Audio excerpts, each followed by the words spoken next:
Hello everyone and welcome back to this series of interview with men. My name is Serena and I am on a mission to rescue men's reputation with women because I've been working for more than 5 years with women and I've heard a lot. Men are not stepping up, men are not doing the work, men this, men that.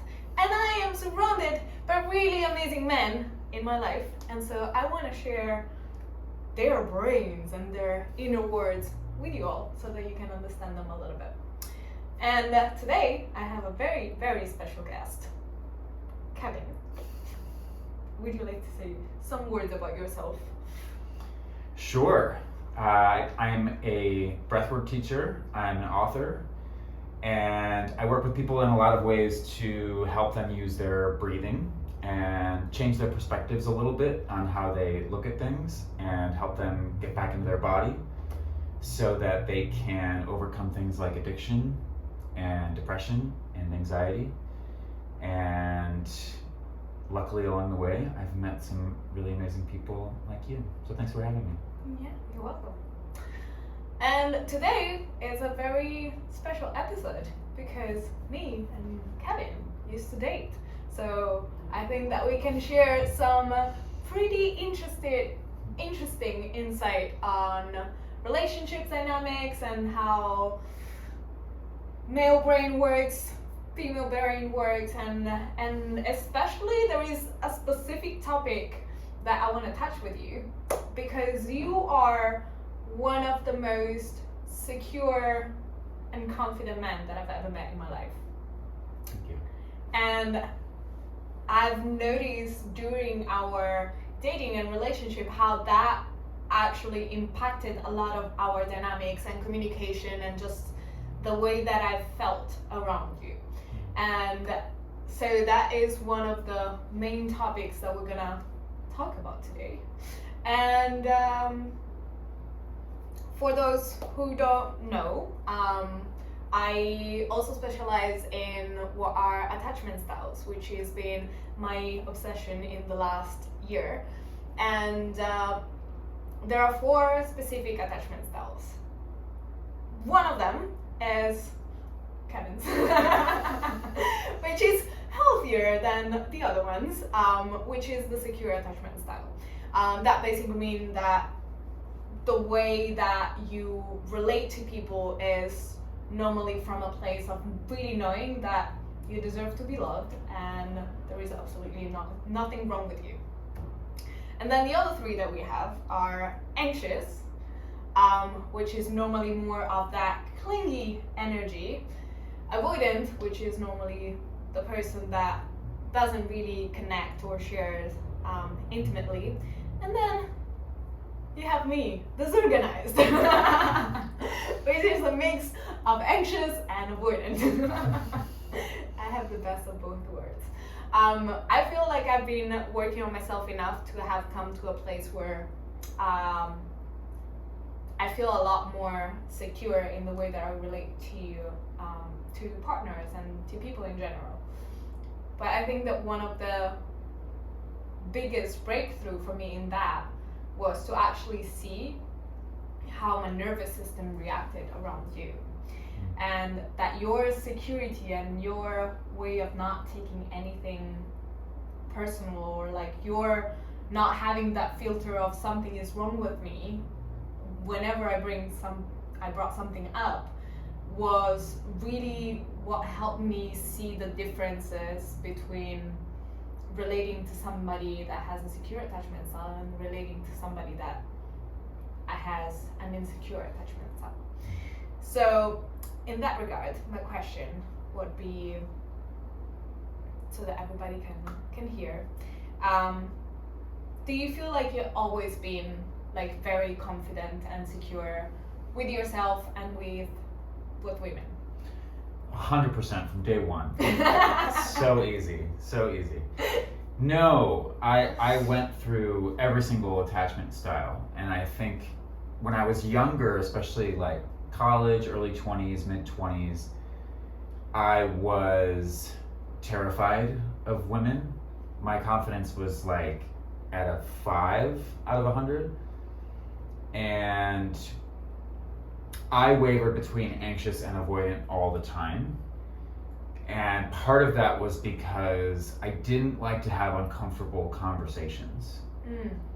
But that leaked into my entire life. That wasn't just in relationships, but yeah, a big part of that was, when things started feeling disconnected in a relationship, I didn't even know how to broach that topic, like to even start that conversation. So I would kind of just start pulling away rather than trying to discuss it, because I just didn't know how to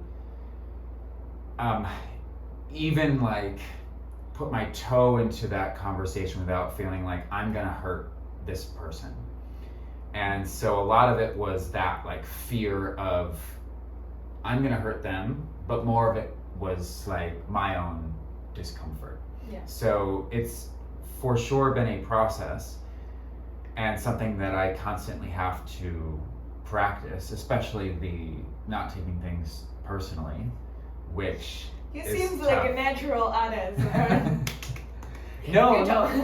it's so hard, especially with strangers, with people who say things to you that seem very like, oh, they're trying to teach me something, but they don't even know who I am. They don't know anything about me. And then how you respond to that, which I think a lot of people's first response is like, no, I want to teach them something about me and who I am and what I know. And for me, the goal is like, just let them say what they want to say. And yeah, this exactly. Yeah. If you're just listening, we're raising our shoulders. So it's for sure, it's been a process. It hasn't been there, but it also takes a lot of maintenance and work. For sure. You said something that I feel is very common in, especially with men. I feel like everybody has it, but I've heard it a lot coming from men, the fact of not wanting to hurt the other person. And I feel like we all have a little bit of the complex of the being a good person, right? Like we have this, I need to be good. It's like almost needing to prove ourselves that we have such a big heart and we're really good people and we would never hurt somebody else. And in many ways, I've found that comes with avoiding difficult conversations, or even just fully taking responsibility for my feelings and leaving the other person to take full responsibility for their feelings. Do you feel like this, like, I know that you have a lot of female friends and that you are surrounded by amazing women, and I want to know your experience both from what you've heard from other women and from what you heard from men about this topic, if you have any insight to give about this piece of not like keeping things hidden or not mentioning them, or even possibly like building up a lie to not hurt the other person. What do you feel about this? Yeah, so many things. Starting somewhere is difficult, but I think I've been lucky because I grew up with women. I grew up with two sisters, and then my work was constantly around other women. Like I used to guide trips with mostly women. I was working in human rights with mostly women. So I've just been lucky because I've been surrounded by a lot of women in my life. I didn't have as many male role models growing up, which came with its own challenges, but it has given me that slight advantage because I've been able to hear over the years so many women telling me about this, and for some reason a lot of women felt comfortable opening up to me. But I think the keeping it in is, like you said, kind of protection against yourself. And when you feel like, oh, this is going to cause harm to this person, I find it's generally like that's the way that you might perceive, right? Like how you might respond to it. but you're projecting your own response onto the other person. And what I found with women is there's really no conversation that you should keep from them, because the over communication is always going to be a better route than the under communication. Mm-hmm. And I think like the male brain says like, oh, she's probably going to respond this way because that's how I would respond to it. But in general, I found that even when you bring those things up that you feel like are going to hurt them, they have more respect for the fact that you're actually communicating about it. And so I feel like their response is, it's not across the board by any means. You can still get into big arguments from some of these things. Sure. But I also found that it's the way you shape the conversation. And so going into those conversations vulnerably rather than, okay, I know you're probably gonna freak out by me telling you this, right? Like, but going and being like, hey, I'm a little bit nervous to have this conversation with you, but I think it's so important for me to talk about it because it's been on my mind and I feel like it's affecting, the way that I think about some things with us. So know that going in before I say this, that I feel a bit vulnerable sharing this with you. Just those like short intros to the conversation, I feel like have a really big impact and kind of I don't want to say soften the blow, because there might not be a blow, you don't know, right? Yeah. Until you actually communicate it, but can at least open up the space in a more loving way. For sure. And like, as a person that can be dysregulated very easily, like for me receiving like, I know you're gonna freak out, I'm like, oh my god, what happened? Like it's gonna be something huge. And then actually, like, if you go in with that vulnerability and that like, hey, I'm a little nervous because I feel like this might hurt you, or there might be a reaction, or we might get into an argument, there is like, my system already prepares for like, okay, I need to be calm, because I don't want to create that reaction. And it's almost like I don't want him to be right about that, like it's not him not wanting him to be right, but it's kind of like I am prepared and I feel calmer receiving that instead of receiving the you might freak out or you might get really angry, and I'm like, what did you do? Yeah, my brain is already examining all the possible situations. And if there is any man listening, I think that one important thing to remember is that women feel a lot. And if you try to hide something, there is a part of us that knows that you're hiding something. And we might not know what it is. And you leave that not knowing into creating stories, into like giving it a reason or giving it a logical path in our brains for the feelings that we're receiving from the fact that you're not being completely honest or there is something off. So women can feel it a lot. So yeah, I totally agree with you. It's always better to over communicate than to keep things in. Yeah, because even if it's, if it's something about the other person that's like annoying you, for example, but you, in your mind, you're like, well, but that's just like a personality trait of theirs. I don't know how to communicate that, like, I can't stand the way that they do this certain thing because like it's just the way that they are and I can't change the way that they are. But I feel like sometimes, how you approach that conversation and then you find that like, oh no, they've been acting that or doing it that way because of something that you were doing or you were saying. Mm-hmm. So in the end, like, it doesn't happen all the time, but those things can actually be resolved sometimes easily, sometimes with a bit more work, but like as long as you open it up. Yeah. And I feel that is a big part of like healthy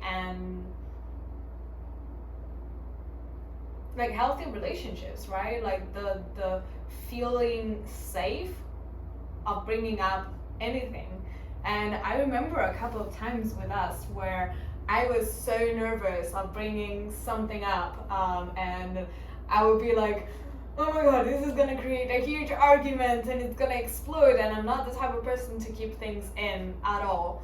But I remember being super nervous and then bringing it up to you, and you'd be like, oh, okay, well, then we have to do this. And to me that was just like, that's it?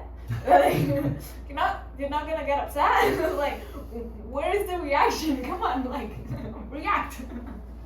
And that was so surprising, and I think I've shared a couple of times on my social media about also the type of communication that we used to have, and how there was that one point where we were both like, shouldn't this be a little bit more dramatic in some way?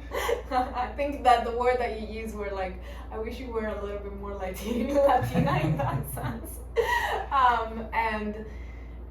And yeah, I really do feel that there was, for me, that understanding, lending, but of the difference between like a healthy relationship that can be built up, you know, like I feel in a lot of dynamics with, like, for example, anxious and avoidant people that just attract each other, it's like there is such a huge explosion, and like everything is like so high until it goes and drop, like it just goes super high super fast, and then it drops really fast as well. And it's normally very destructive. And what I felt with us, it was like, for the first time for me, in that, for the first time, was really like a slower pace to like building that love and passion and connection. And it felt very different in the sense of like not feeling rushed, not feeling like a lot of those explosive emotions, and that felt so safe. And I want to know your experience about that. Like I know that you also had other relationships, and I would love to know if you felt anything similar, or what your experience has been with those going really high really quick and then boom, or like the slow build of passion and connection to our relationship. Like, I think my personality style has always just attracted other calm people, really like yourself. And you know, because I have friends who are just like, I don't get it, like I keep attracting these women who are just like, it's a bomb, like always ticking, like constantly ticking. And they're like, you know what I mean? And I'm like, no, not really. I mean, I understand those type of women, but I just don't attract them into my life. And especially, you know, it's probably been the last 5 years where that was the time when I really started changing my life. I really started changing my behaviors, my perspectives, and my habits. And I found that when it comes to conversations about like the relationship, I really liked keeping those calm, and rather than like getting angry at something, I'll try and understand more about it. And generally when I try and understand more about it, then it's so much easier to face. And I don't think like there should be no explosive emotions, because I do feel that it's good to have explosive emotions. Like I will sit there and tell you things about music, like, no, you're wrong, Radiohead is by far the more superior band, you don't know what you're talking about, right? Because I think those are good things, like to get heated about. But when it's like, this is the way that I feel about you, or this is the way that you make me feel in a certain situation, getting heated about that, like, yeah, it starts to dissolve that place of safety. And then it starts to make the woman feel like, well, I'm worried about what else to admit to him about what I'm feeling or what I'm thinking about our relationship, because I know he's just going to explode on it. So I think, yeah, for me, it's been the last, I would say, 3 relationships have been very similar in that sense of like, I want to be passionate about and argue about other things, about music, about art, about life topics, about history, all that stuff. But when it comes to like you telling me your intimate feelings and your vulnerabilities, I want that to be a very safe, secure place. And I guess my question with that is, how did you get yourself into that place where you can receive that vulnerability, you can receive that, even something that might touch you in a way, and stay calm? Like, again, were you always like that, or is it come to, because there are people, for example, both men and women, that want to be in that place of wanting to receive, let's say you say, I hurt you in a way, or one of my behaviors doesn't make you feel safe, or whatever it is, right? And you bring that to me, and like, there is a part that wants to be calm and react and create a safe space, but then like the system reacts, or the filters that come through is like, oh my god, I'm not good enough, or like it starts becoming a lot about me. And then you cannot actually be there for the other person, right? So I would love to hear your experience with this again, like if you had a process to get yourself to where you are today, or if it was like natural. I think I used to be very jealous, and I used to be very possessive, and it would really hurt me. Like, even if I went to like a bar and I met someone and we had a 5-minute conversation, and then I saw another guy talking to her, I would be like crushed, like deeply, deeply crushed. And I think part of that was me thinking, oh, she clearly doesn't like me. She clearly likes him better, and that's why she's talking to him now. What I mean by that is, like, I would start projecting my own thoughts as her thoughts, rather than going up to her and being like, hey, I really like you. Do you want to go out later? You know, I wouldn't take that step. Yeah. I wouldn't make those moves. I would just start being like, oh, this is what's happening. I know what's happening. I can feel it. And especially at that age of my life, I was drunk half the time. So I had no idea what was happening. You know, like, my ability to read other people, let alone myself, was really low. And so over the years, what has helped me, I really feel like, is a lot of breathing, a lot of like starting the day, waking up, first thing, breathing, slowing my breath down. That has helped me so much in those situations that might in the past have been really tense in the moment, and I might have overreacted. I think some of it maybe also comes from my family. Like, I've watched some people in my family over the years, how they get really worked up really fast. And I realized, like, okay, maybe just ask some follow-up questions first. And again, it kind of comes back to not taking things personally. Because now, like, when I meet someone, we talk for 5 minutes, and then I see her talking to someone else, I don't think twice about it, because I'm just like, okay, well, either she doesn't like me, which is great, because now I know she doesn't like me, and I'm not going to waste any energy going after her, or she's just talking to someone else, rather than me starting to project all these things. So I think a lot of it was like, I stopped making all those assumptions as to what they were thinking or feeling, I started talking more and asking more questions, and especially like saying what I feel. So, you know, I've had some relationships or friendships where I'm like, hey, are we just friends or is it something else?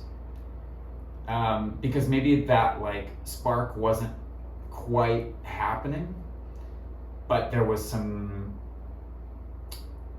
maybe some sexual tension that wasn't really being addressed. And rather than me like just going in and grabbing them and kissing them, because that could be weird with the friendship as well, because I really do appreciate having female friends, you just ask the question. So I think, yeah, it's a lot of it comes down to communication and practice, and it doesn't happen quickly. No, for sure. It takes a lot of time, but those few things have helped me a lot. Okay. Well, I think that's super, super important, because there are so many, both men and women, that wants to do like become a safer place for their partners, right? And then they always end up being in the place where it becomes about me, right? And somebody shares a feeling, and then all of a sudden it becomes about me not being this or not being that or not whatever. And that really creates an unsafe place for the other person to express their feelings. So I think that the most important piece, at least for me, has been as well, like just practicing, like speaking up and really sharing those feelings or emotions, even if the conversation might get uncomfortable, and just also notice like what are the things that make me really uncomfortable, what is it. And to me, it used to come down a lot to the fact of not being good in some way, or behaving in a way that would hurt the other person, again, like bringing it back to that. Or yeah, there was always an element of taking it personally in some way, and then basically you stop listening to the other person. So what I always share with everyone is like, curiosity is really what makes a relationship more safe. And eventually, if we want to become more securely attached, like curiosity is the play that thing that is going to take us to be a more secure person. Like that at least is the path that I've taken, because when you ask a question, you get out of your head, right? And you get out of your assumption, and you get out of your projections.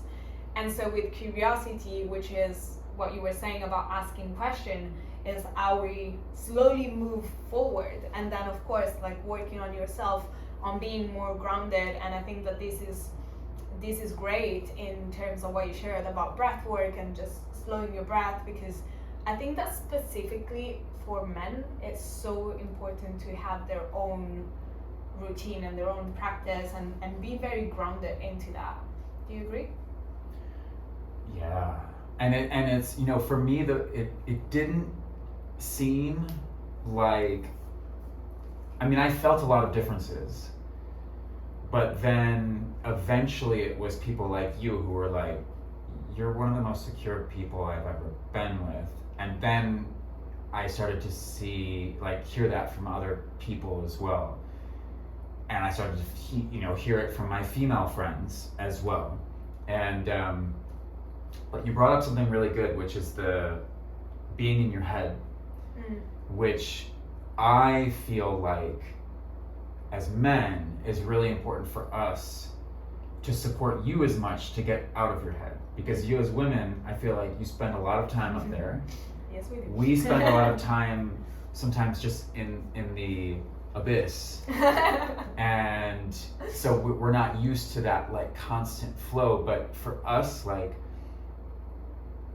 pulling those questions out, and like you said, that discomfort, I think discomfort is such an important part of relationships, but life as well. And we could talk all about like how there's really good stress for you, but this is one of those. This is like that idea of hormesis, which is applying small amounts of stress to your body, and you actually become stronger and stronger because of that.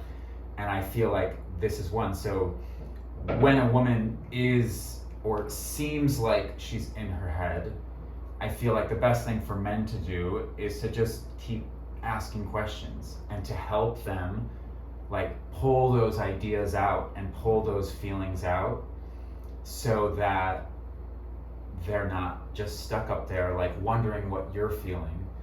I feel like that is so helpful sometimes. I just had a memory of one time, I don't remember what we were talking about, but I remember that I was sharing something and I could see that you were very confused about what you were sharing, and that I think you were not really understanding where my problem was. But you were so calm and open about it and like asking me questions, and that made me feel like so held in that moment. And I feel that is a quality that really a lot of men need to learn if they want to relate with women in a certain way. Because also the way, and just to connect back to something that you said before in terms of when other men ask you like about this explosive women, you know, and did you have that experience? And it's like, to me, women reflect a lot, and then it depends obviously of the person, but they reflect a lot what they get in terms of, if you are a safe space, she's gonna feel safe enough to be able to express. And if she feels safe, for women, safety is the number one thing. Like, if I feel safe and you are curious enough to know about my inner world, that makes me feel loved. So you have the top two things for women, which is safety and love. And so the woman reacts in a different way. And I had this experience of dating you and dating another person at the same time, and having two completely experiences. And I'm the same person, right? I am the same person with the same amount of work, and the way that I was relating with you was one, and the way that I was relating with him was completely different. And there were a lot more of those moments of like feeling the build-up of emotions and almost wanting to explode. But because I have done so much work on myself, and I do also practice like breath work and meditation, like I'm able to see it coming. But the thing is, the difference with you, I never felt it building up. You know, there was never that like fire that is kind of like, I just want to Yeah. like that was never a build up. There was like nervousness about bringing up topics, but then I've always felt like we could talk about everything. And then this is happening at the same time, right? Like dating two people at the same time in the same stage of life with all the work, and having a completely different experience with the other person. So I think that also the way that you are sets the pace, sets the creates an environment for the other person to exist in a different way.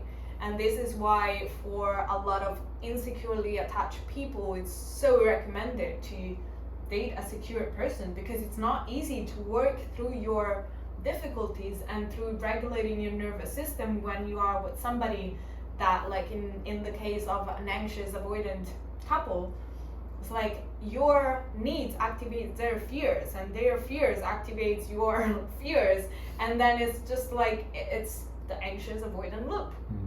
Right? And when you are with somebody that can prove to you that there is nothing wrong, that everything is okay, and that the relationship is not gonna collapse or explode or implode just because you had a feeling or because you have a need, then you start building like what's it called in English, the experience of reference of, oh, okay, well, this doesn't create an argument. When I bring this up, it doesn't create an argument. When I bring this up, there is more connection actually happening, because you learn more about me and I learn more about you, and it just brings us closer.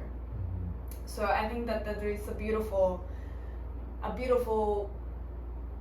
piece of men really doing the work to become more and more secure, because then they can make women in a way blossom in a way that otherwise they wouldn't, which is, I think that for me our relationship was kind of like that. I felt like, yes, I've learned a lot, I practiced a lot, I've done a lot of work on myself, but then you gave me all those experiences of reference that I've only had studied about or practiced within myself, and within myself I had come to a higher level of security and confidence, but then like just having the experience that bringing up needs or bringing up requests would not cause an argument or would not cause distance really helped me get past some of my anxiety around relationships or that anxious like clinging. And I am forever grateful to you for that, because now even though I can be relating to somebody that has a little bit more of avoidant tendencies, that anxiety is not as active because I know it's the environment that creates it, and I can calm it down because it's more knowing that it's the ecosystem that activates that part. I am not wrong for having needs. I'm not too much for having needs. I am not weird for having requests, you know, so that really creates a completely different environment for the other person. Well, and you had a very similar role as well, because I think one of the things that I felt comfortable with doing around you was when I was afraid of something, saying it, you know, like very clearly communicating it to, like, I'm nervous about this project, I'm worried about money, or I'm scared about, like, whatever it may be. I'm having a lot of anxiety around this particular partnership or whatever, 'cause I went through some of that with you. And I think there's a big difference between a partner supporting their man and mothering their man. And with you, it was very much support.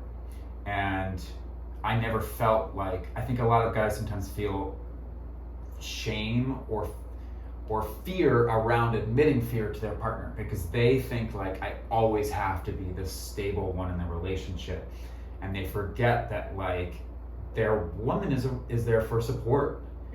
And like, yeah, they're not gonna be babying you, but like, you are human and you're gonna have fear and anxiety and stress and loneliness and a lot of emotions that can be really straining. And I think so many guys just try to like mask it, and they try to cover it, and they try and push it down or push it away, or just say, oh yeah, I'm good, everything's great, rather than saying, hey, like, I'm kind of scared, and allowing their partner to sit there and support them for a little bit, you know, because that just a few minutes of just being held by your partner is like such an empowering thing when you allow yourself to go through that, to be held, to be supported, to hear someone say like, it's gonna be okay, and I'm here for you, and I'm here to support you through that. Because those words, in my opinion, like coming from a woman, make me feel so much stronger. You know, just like, I'm here, you're gonna be okay, I love you, I support you. Then I'm like, I'm ready to go after that. But like covering that or pushing it down, I feel like is a mistake that a lot of people make, a lot of men make. And I feel like the more we can just open up about that when we feel that, it makes the relationship so much stronger. And I want to point something about women here, because I think that a lot of women have the habit of mothering their partners. And I do believe that when you have that energy of wanting to mother them, it makes it harder for men to open up. It makes it very, very difficult for men to open up, because then in the moment that they do, you enter with your mommy energy, and it's like wanting to fix or resolve things for them. And from my understanding of men, that is really frustrating to receive. It's like, I just want to be helped, like the same way that we want to just be listened to sometimes and like not offered solutions. I think that women enter that role a lot as well, and not allowing the men to just share and just be like, I just want to be held, and I just want to feel that you're on my side. I want to feel that you believe in me, and that you respect me, right? And it's like, for me, I've never doubted once that you have everything that you need to be able to achieve whatever you set your mind to. And so it becomes really easy to support you in a way that, like, I believe so much in you, and I'm here for you. Like, I'm holding or supporting whatever, but I don't need to fix anything for you, because I know that you can do it yourself. And I think that for a lot of men, the fact that their partner might enter into that place of wanting to offer solutions or wanting to offer that kind of advice can even be harder to receive than it is for women, because of just like the way that we function in such a different way, and the way that is like, for women, I think that receiving an advice is like, it's received as, you want to fix me, right? And I just want to share what is in my inner world, and as I share, it normally, like, it soothes me, it calms me down. And I feel that when men try to offer a solution to women, it kind of like, oh, you need to stop feeling the way that you're feeling because I don't like it, right? So there is that fixing. But when a woman offer a solution or advice to a man, I feel like they take it more as, you don't trust that I can do this on my own. And that is like a punch in the face for a man. And it is not about like competition or like being like the macho guy. It's just the way that a man naturally and biologically works. So I want to know your opinion on this, because I know the science about it, but I am not a man, so I don't fully know. You know, to be honest, I don't know that I've ever really felt that way. I have always really appreciated, like, my best teachers have been women.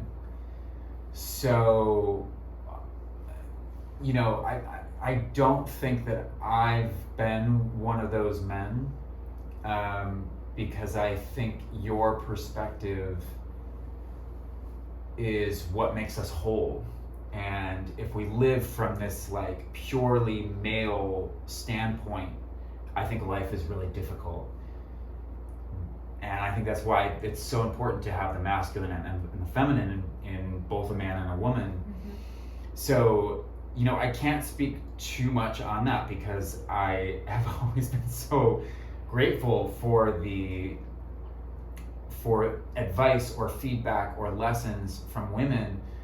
And I think I just grew up with maybe less sexism.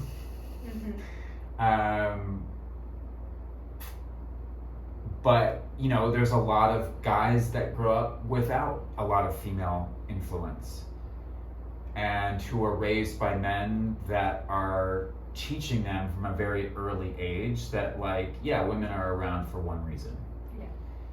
And I think a lot of men that come from these kind of environments, they've never experienced healthy female relationships, and they kind of just keep passing that down generation to generation. And so luckily for me, I had great women in my life from a very young age, and as I started to grow, I had some of my most favorite bosses and mentors were all women. So I think unfortunately for a lot of men, they're just indoctrinated with that understanding of like a woman has nothing to teach you.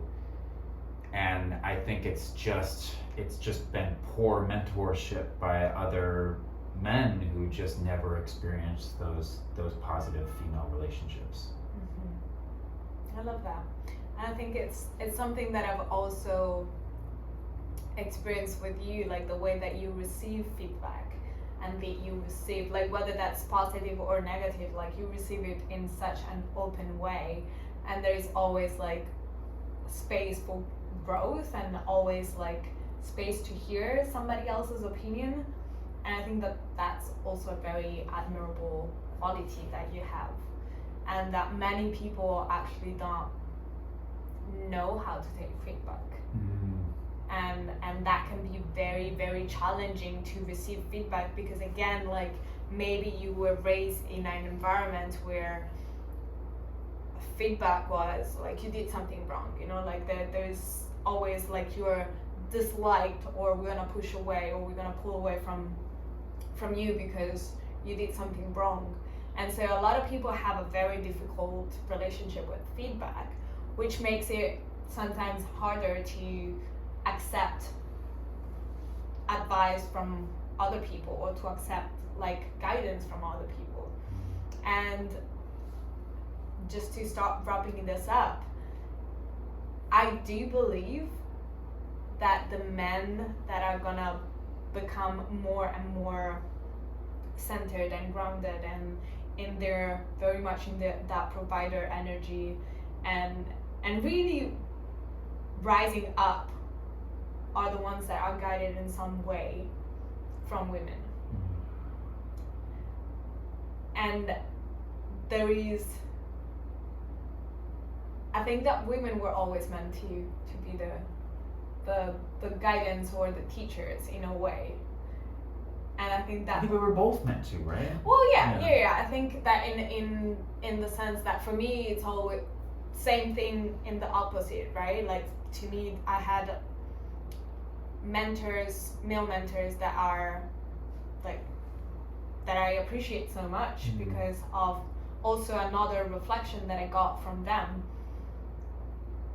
And I think that it's really hard at this point, I think for most women, to find men that are in that space. And that's where I started this whole series from. Like I do feel that a lot of women have been having difficulties finding these men that can actually guide them and can actually make them feel safe enough to grow and to open up and to expand. I will say that the best teachers I've had in terms of relationships and male sexuality were both women.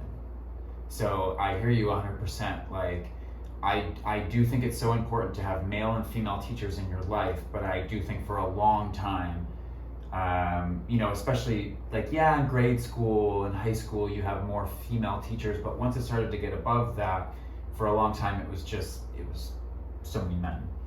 And luckily now it's changing, right? And I do feel like that once you're an adult, you need to have it equal on both sides. But yeah, for me, 100%, like trying to learn more about my own sexuality, especially, and like trying to hone in on healthy sexuality and healthy intimacy. It was all the female teachers that I learned from the most. I love that. So women, you can keep teaching and keep initiating men, because they create amazing men that are gonna then support other women to feel safe and expanded and open. So eventually, like you said, yes, we need to both support each other. Like men and women need to be guiding each other into growth and expansion and being more open. And I think that is a beautiful closing message. Me too. So thank you so much for having this conversation with me. I loved it. My pleasure. See you all soon. Ta-da!